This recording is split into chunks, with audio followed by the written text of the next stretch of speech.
But I also know from the very first offer that we got to 8 months later, it was 10 times higher. And he knew that too. He knew the growth in what it took over that time frame in the negotiations for us to get from the initial offer to the final offer. And one thing that was, this is one of my favorite moments with George was.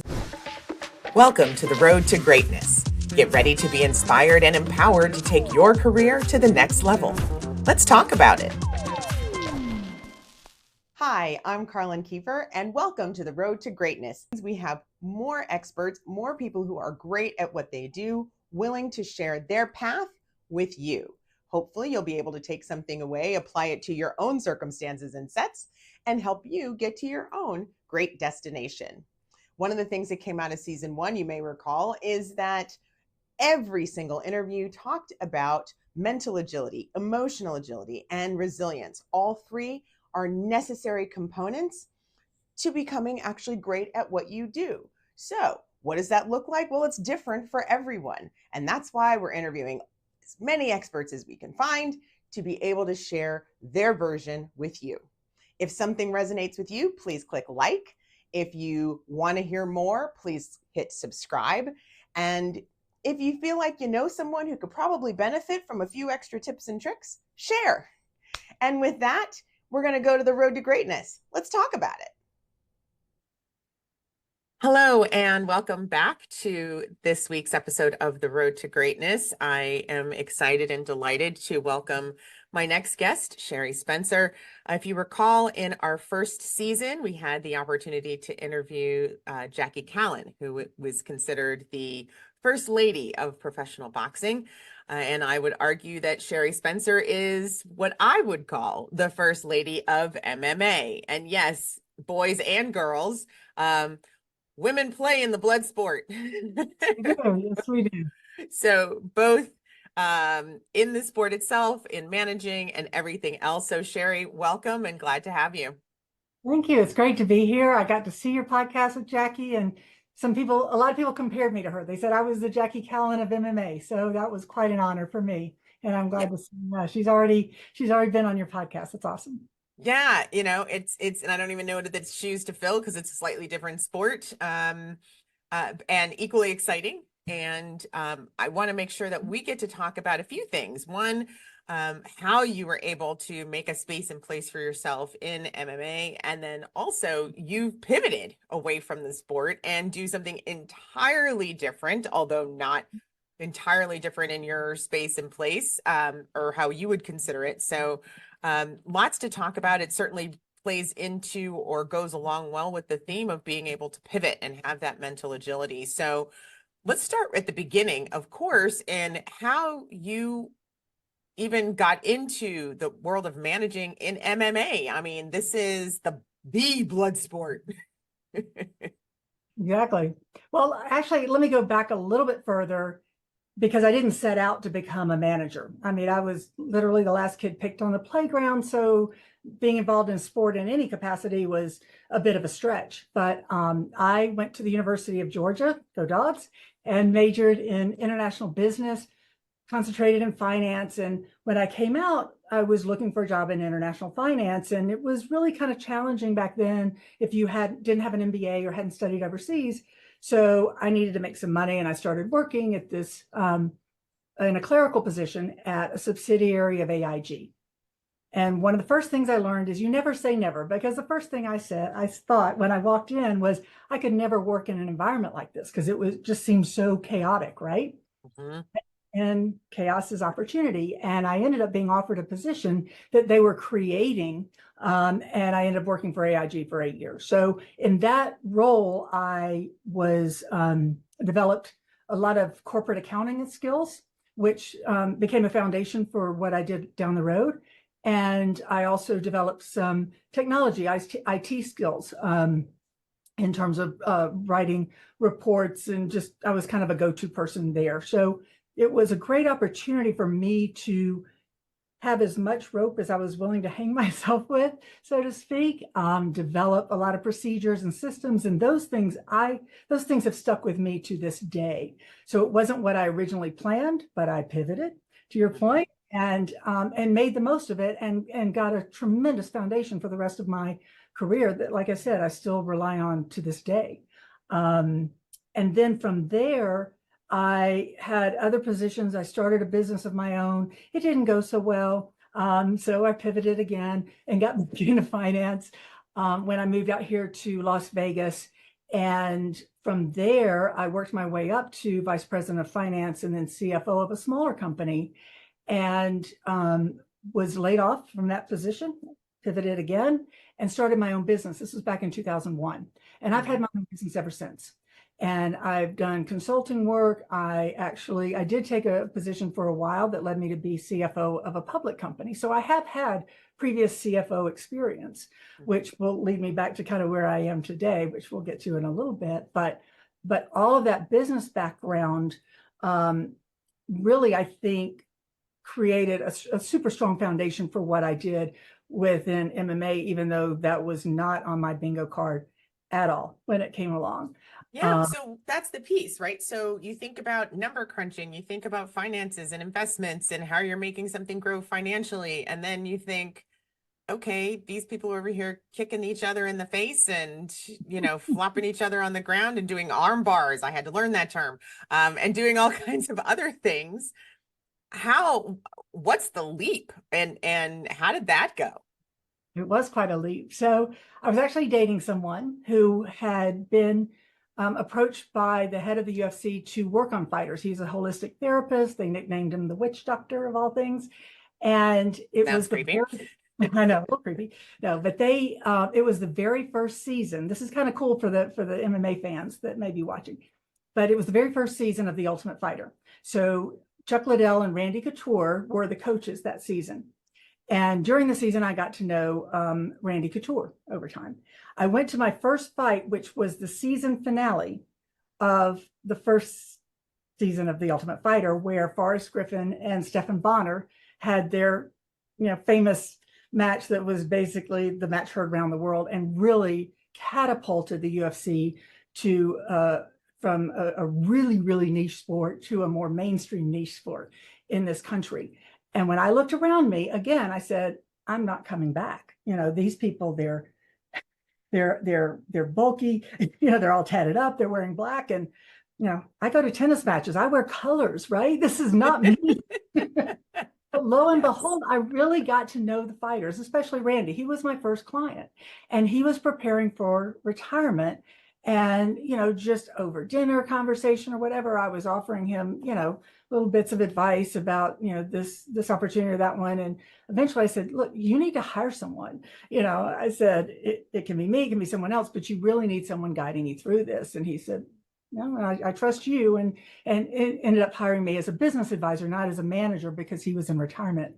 But I helped him navigate those end of career opportunities like Jim, a string of gyms that bore his name, a nutrition supplement line, an athletic apparel line, et cetera. And we created a cohesive brand. We created an entity structure for him that would shield liability from one business to another, et cetera, and just helped him create that in the aftermath.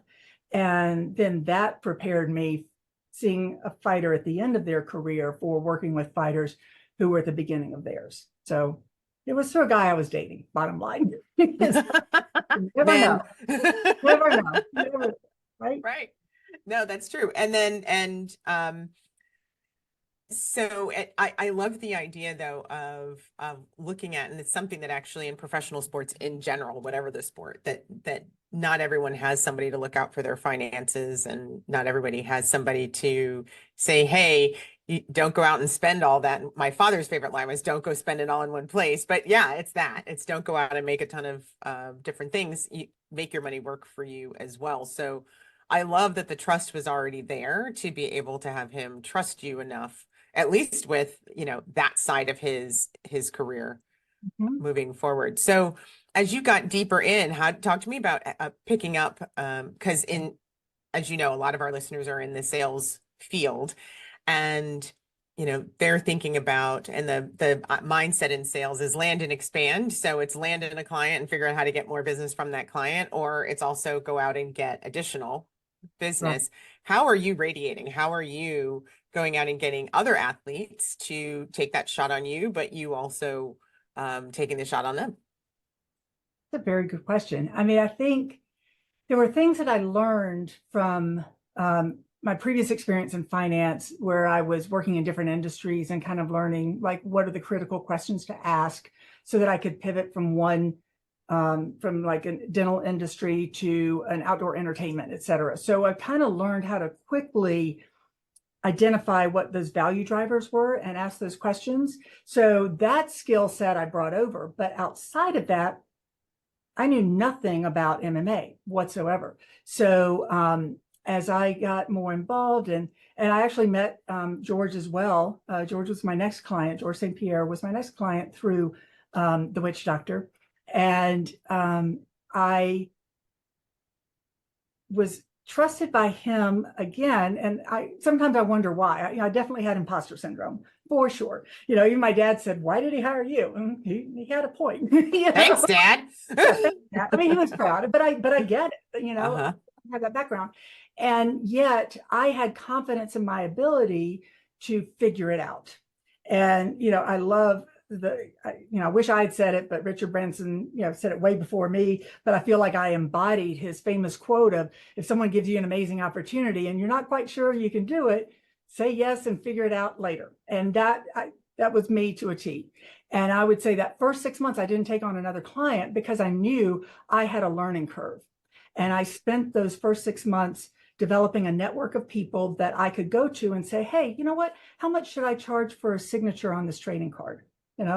Or how do I ensure that my fighters and their cornermen are all licensed by whatever athletic commission we were, whose jurisdiction we were in. So there was that learning curve, but I actually was very transparent because and showed that I didn't know that, because I knew that the lack of industry knowledge did not equal lack of ability or lack of capability. Right. Mm-hmm. So I was willing to ask the questions that people could say, she doesn't know what she's doing. And many of them did, frankly. There were a lot of naysayers in the beginning. It's probably one of the obstacles that I was faced with is I'm just the quote unquote witch doctor's girlfriend. Why did he hire her? What's she doing? Mm-hmm. He's a female, yada, all of it, right? There will always be somebody who's got something to say, for sure. Exactly. So you develop pretty thick skin. So it was probably a good 6 months before I really felt like, I had my sea legs, so to speak, where I really had developed a bit more confidence. And then shortly after that, I was into contract negotiations with guys that were on the cover of Forbes at the time. So, felt like me with my little slingshot and there's Goliath, right? But, But David always wins. So, hey, it's all good. If you won in the Bible, hopefully I won. Yeah. Mm-hmm. So. And you said something, though, that I want to pick up on with regards to not having all the answers and being transparent about that. There's a certain part of the vulnerability, right? When people see, okay, she's not coming in here acting like she owns the joint, but at the same time is a capable person. Steve Kerr, who is head coach at the Golden State Warriors, said recently, and he says it actually quite frequently, so I don't want to pin it down to one particular time, in that, the mark of a great leader is knowing and being okay with not having all the answers. And sometimes the answers come from the team. So part of success does rely on leaning on your team. So what does that team look like for you? And you've mentioned in terms of asking a lot of questions and doing your learning curve, but formalize that for me. What does the team look like for you because you had gotten to a point eventually to where you were a name in MMA management. You've gotten to a point where you were a name. What does that team look like, and how do you build that so that you are in fact the full strong force behind each athlete you represent? For me, it was having people not necessarily that worked for me, but worked with me, having a network that I had one particular sponsor who was more than willing to just give me insights into how he got people to pay $45 for a t-shirt in Nordstrom's. Like, okay, he's probably got something to say on branding. so I would pick his brain there, or another manager of a high profile athlete who, I befriended, or somebody outside the sport that could give me insight on what worked in their, in their world. So I was able to garner information and knowledge from these folks who were very supportive so that I could represent my athlete in the best possible way. Right. I had administrative support, but not necessarily, and a little bit of legal support at one time. I had the equivalent of a paralegal who would help me issue spot. And it actually helped keep the cost down for my athletes on our legal expenses, is that we could kind of go through a contract ahead of time, identify business areas or whatever, and then only have a final review done. So there was a small team, but for the most part, it was a network, I would say, that I relied upon that helped bolster me in areas that I just didn't have that industry knowledge at the time. Mm-hmm. And so, and you talked about that you had a lot of naysayers, and in my listeners' perspective, a lot of times the naysayer is themselves. You talked about imposter syndrome. There's the negative self-talk in the back of your head. There are people who actually, and in every sales opportunity, there's always a blocker.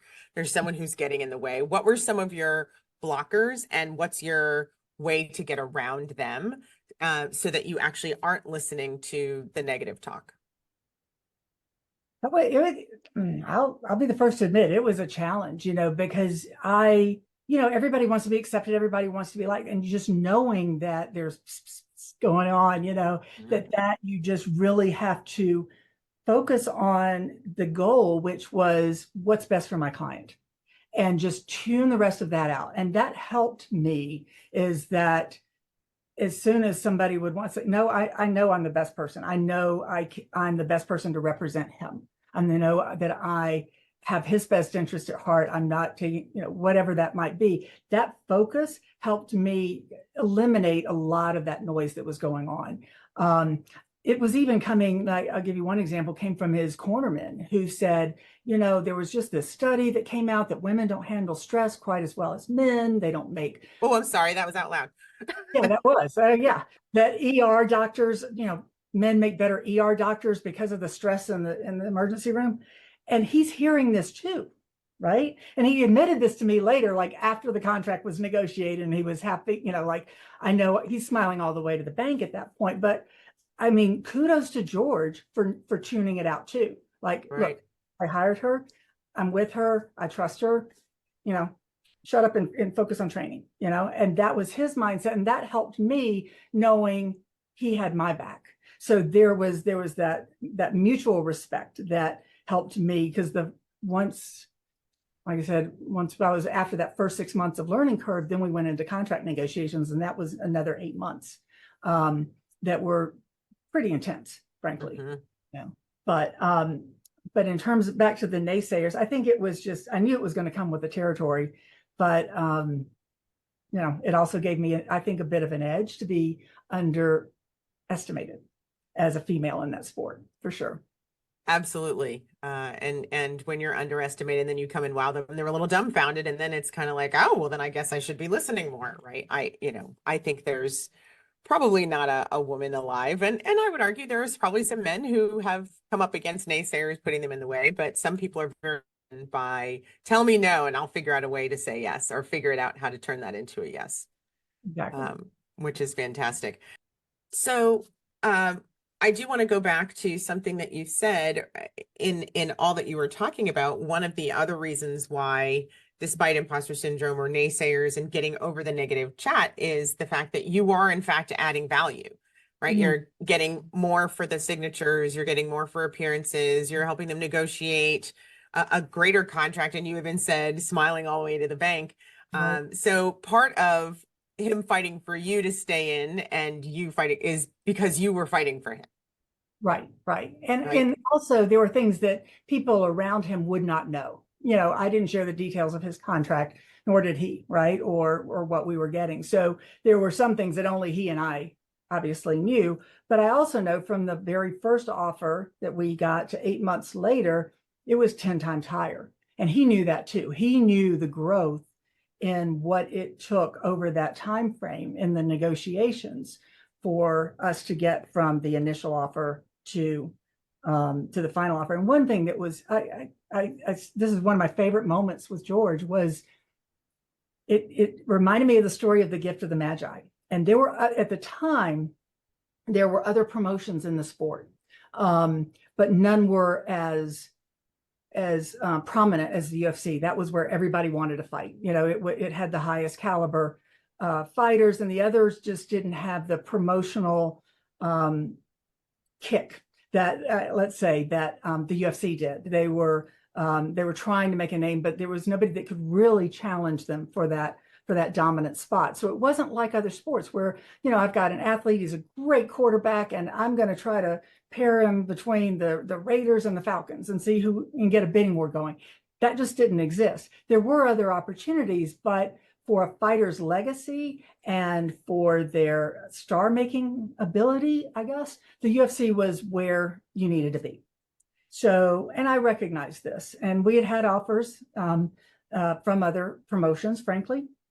And the UFC was aware of that because they spent a lot of our time negotiating, telling me, you know, how bad the other promotions were, which told me they were, you know, they did feel that threat, right? It was the week of a fight against John Fitch. This was, I don't know, we can look up the date, but it was the night before, and I had been dealing with the UFC directly. They were anxious to get to a deal because this was the last fight on his existing contract, and then he'd be a free agent, particularly if he lost. So there was that risk for them.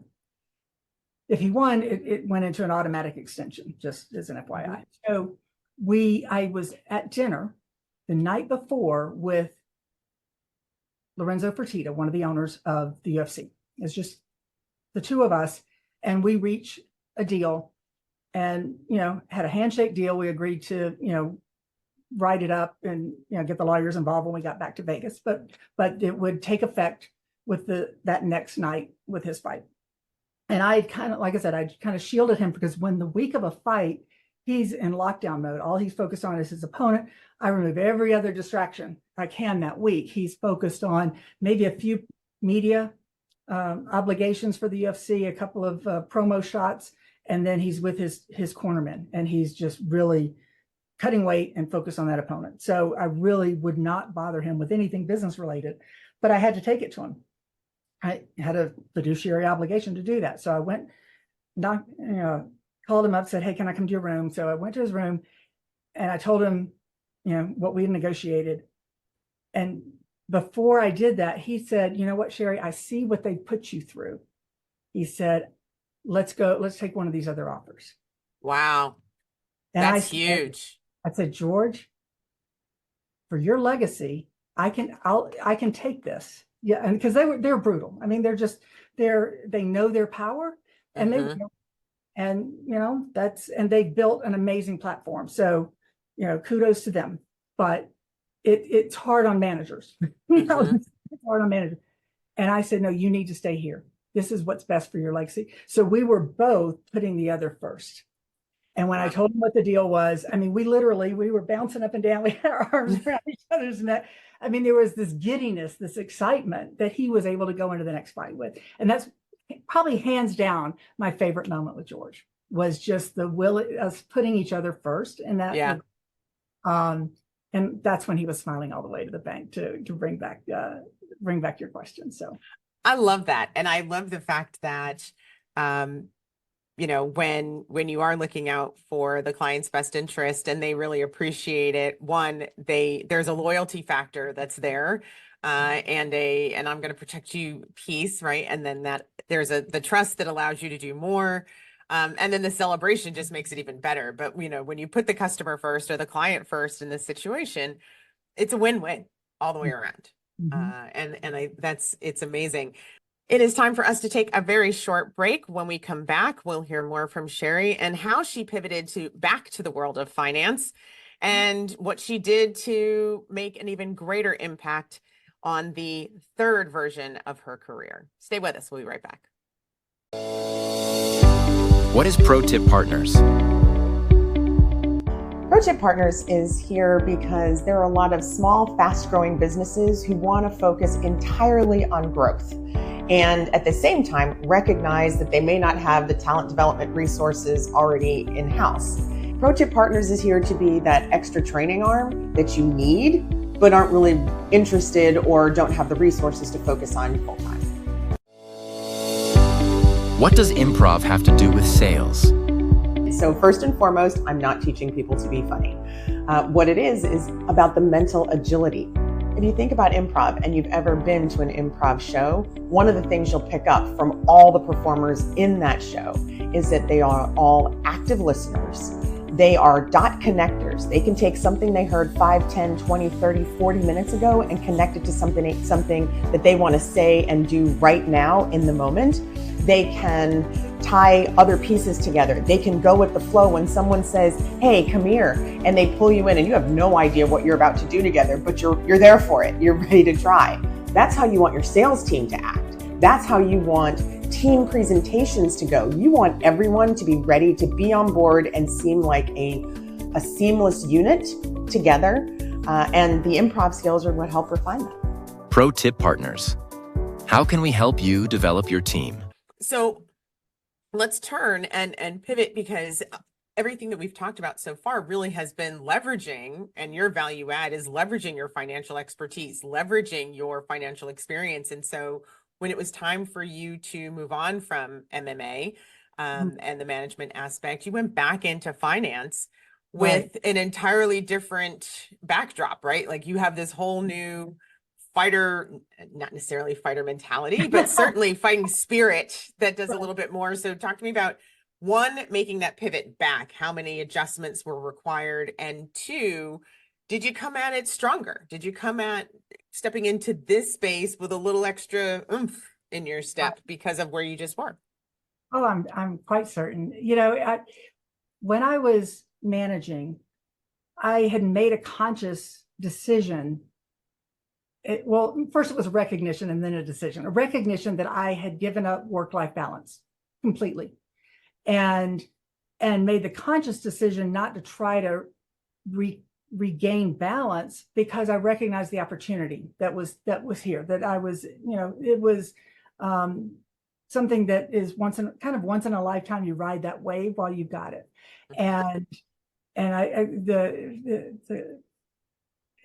remember one example. I was taking a few days and went to Disney World with my young niece. And this was, I don't know, a few weeks before a fight. And I get a call, and it's George, and he's panicked. He's failed an eye exam up in Canada, which would prohibit him from getting licensed to fight. And I'm getting a call from the UFC, the person who handles all the licensing and the athletic commissions. And I'm just trying to get a picture with Mickey, with my niece. And I couldn't do that. And that was like the one example that I don't have a personal life. And again, understood it, recognized it, and accepted it, and was okay with it for that time frame. So when I decided to pivot away from MMA, I took time to reclaim myself. I got back out on the tennis court. I met my husband. I might not be married today if it weren't for this. So it was definitely, I need to refill my cup in that regard. And so I took a little breather and did that. And then I applied what I had learned, and maybe that fighting spirit. I did pick up a few things, and went back to financial consulting, and then understanding it's always about the numbers, but it's never just about the numbers, right? Like I found myself working with small business owners and entrepreneurs and realizing there's often something in their way. They want to sell their business in 5 years. How are we going to maximize the value for them? And what's holding them back? What's getting in their way? And helping them see that using the analytical side of the numbers, but also using skills I had developed in managing the fighters to help coach them through that strategically, so that I became, just a strategic coach as well as a fractional CFO. So that was, and I've really enjoyed that. And I'm still dabbling a little bit. I got a inquiry on Instagram of all things about a movie role for one of my former fighters, and I'm helping him with that as a one-off. So I'm still doing a little bit here and there. But I love working with the entrepreneurs, because they're pretty much they're really good at one thing. And sometimes they just need someone with that business savvy or to help them see things in a different way so they can focus on doing that one thing, just like the fighter had to focus on being the best fighter they could be in that opponent. So it's not that far apart. It really is. Was there any additional and you know, as a I'm not a serial entrepreneur, but I'm certainly an entrepreneur for the second time right now with Pro Tip Partners. And is there and business today and starting my business in 2024 versus when I started my first one in 2008, the way business is done, the way contracts are done, communication is done, marketing is done, everything is so different. Is there anything, and so, you know, I had my own learning curve in coming back out here. Is there anything that you had to do to step into a new time as getting back into a full-time finance space or place? You know, education should be constant. Was there any education required to get back in? You know, not so much on the financial end. I mean, I would learn about the industry of the small business owners that I'm representing. One was the Amazon space. That was one of my clients, had a huge presence. So what does e-commerce look like today versus others? Another is an online platform for salespeople, pretty much, and offering digital content in that learning space. So there definitely were new areas to learn more about that industry, but not so much about the financial principles hadn't really changed that much. What I found for myself, though, is that, you know, one of the things that kind of I'd heard several times throughout my career, even early on when I was working at AIG, I was also doing youth work at my church, and they were saying, I can't see you, you know, going to Six Flags with a bunch of teenagers. This is people I worked with, and people I went, you know, I was working, the youth I was working with says, I can't picture you as a boss. And I'm like, I'm the same person, you know, like, and I didn't feel like I was changing, but like, am I coming across how I think I am? Am I being perceived the way that I think I am? So I enrolled in some emotional intelligence training. And so there's been this constant, education. And right now I just started a course on church leadership, right? So I'm just continuing to add arrows to my quiver, so to speak, in terms of learning. And I don't think I will ever stop. Whether, you know, I go to YouTube University sometimes too, and take courses. Don't we all? So what I just have this constant thirst for knowledge. So I would say not so much from the financial side or standpoint, but the other stuff really adds into how I can be a stronger advisor for sure.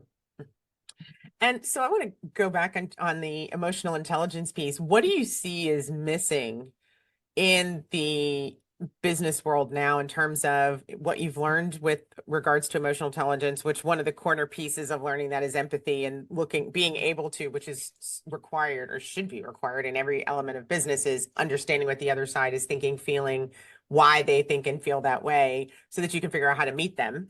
But what else do you see in terms of that you've gotten out of that you see is actually lacking in others as a result? In the business sense.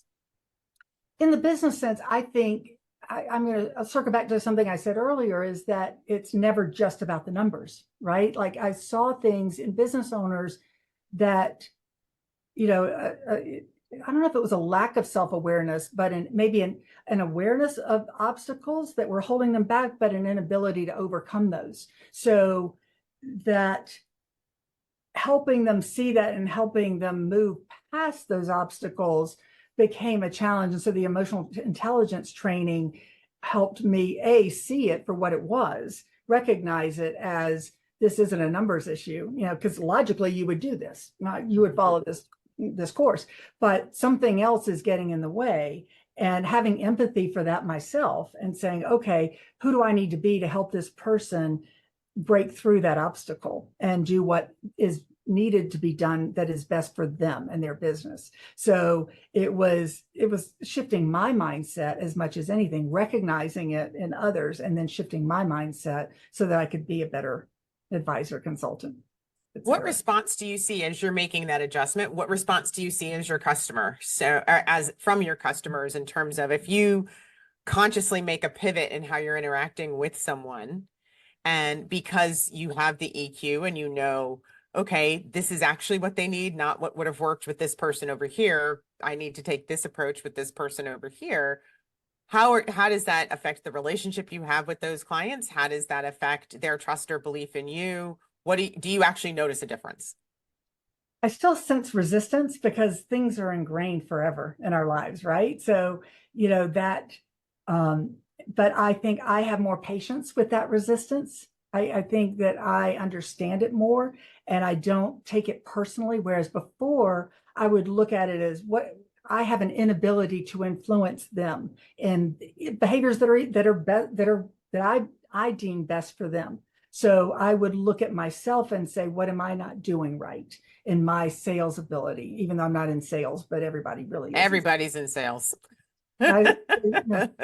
I'm the top salesperson because I have to sell the company, right? But Exactly right. it's so I think I've had more compassion with myself, but also more patience with them, and just my approach is different, even though that resistance still exists. And I think there's a greater trust because I'm not trying to ram something down, and the relationship continues too. Because if they are super resistant, because I mean sometimes they're older than people that are more mature than me, older than me, that it's been ingrained in them for so long. If they don't like what they're hearing, they could just go find another person to do the numbers. But if they see that I truly have their best interest at heart and I'm willing to work with them through this, it keeps the relationship going, even though it may take longer to get them there than I want. So that's what I'm seeing. Makes sense. So as you look at your road to greatness and your path to greatness and the biggest lessons learned along the way, what are the top one or two pro tips that you would pass along to our listeners as they navigate their own space and place to figure out their next move? And whether it's a training thing, whether it's a try this or risk-taking thing or whatever it is, but what are one or two pro tips that you would give? I think, a couple I've already mentioned, never say never, because step into opportunities even before you think you're qualified. And that's particularly for women listeners, I would say. We tend to have more of a confidence gap in doing that. I think the other thing I would say is if you look at my career, I started out in international business, right? And my first job wasn't in that. But I learned, I pivoted and built upon that. Everything has built from one position or role to the next. I won't call it a job because it hasn't been a single job for a while. But the old adage of when one door closes, another one opens. Mm-hmm. The most uncomfortable part is the time we're in the hallway, right? In between the doors.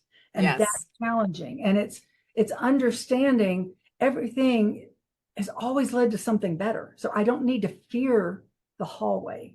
And you kind of, I won't take it too far, but and say you need to embrace it, but that it understand that there are going to be times when you're in that hallway.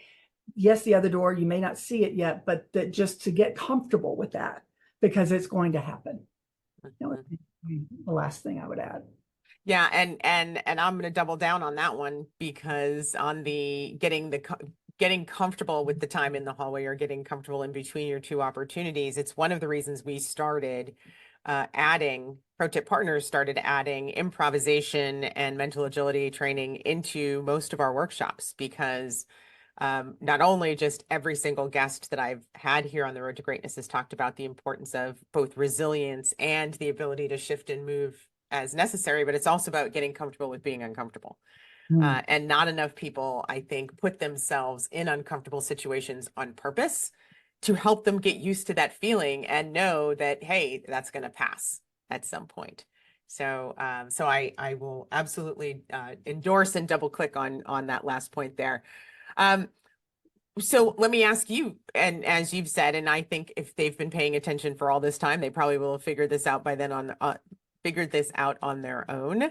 But what role do you think the mental agility, resilience, or ability to pivot plays in your own career and in your own life at this point? I have a tendency to get bored.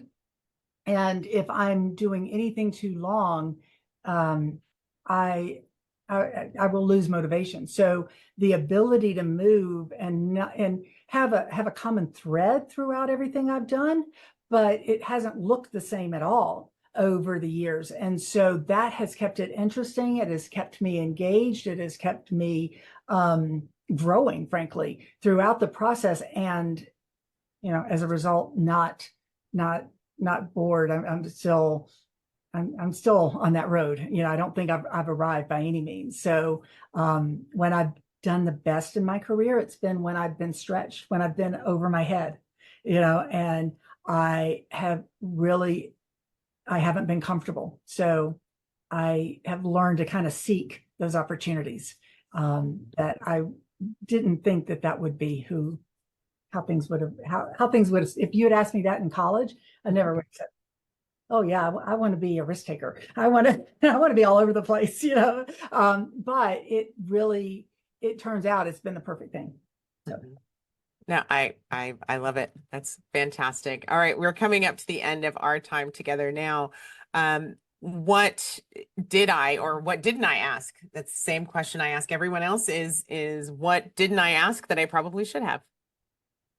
I think you're pretty thorough. I think, if there's one thing that I would add that I wish that I had added already was, it just kind of sums up everything we've been talking about, which is the willingness to take risks, right? And our confidence in ourselves. When I heard of a survey of several senior citizens, and they were asked the number one regret they had in life, or the biggest regret they had in life, and their number one response was, I wish I'd taken more risks. And I think so often we play it safe.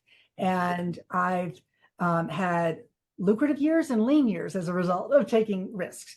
But it's been a much more interesting journey, as I mentioned earlier. And I don't think we encourage that enough of our youth. And I started a foundation. I'm going to revamp it and launch it again next year, because that's what I want to focus on, is really encouraging young people that have a business idea or whatever, help them get started on that path of entrepreneurship, of owning their own business at a young age, give them the guidance they can, because I truly believe that that's what we need to be encouraging, particularly young women, to do more of. So. Absolutely. Well, thank you very much, Shari. I appreciate your insight, sharing of your story, the push to take more risks. Also, in terms of the sales takeaways and where we are in terms of the importance of being customer focused and how that lends itself to greater loyalty and trust between the two, the never ending learning journey, and of course, the adding value, because that's really where the rubber meets the road. Is the more value you can add, the more I see us doing together and staying together, working together, etc. So thank you for sharing and joining us today. And for more, you can check us out. If you're listening to this and you want to actually see the interview, please check us out on YouTube, and have a great day on purpose. Thank you. Bye. Did you hear something you liked?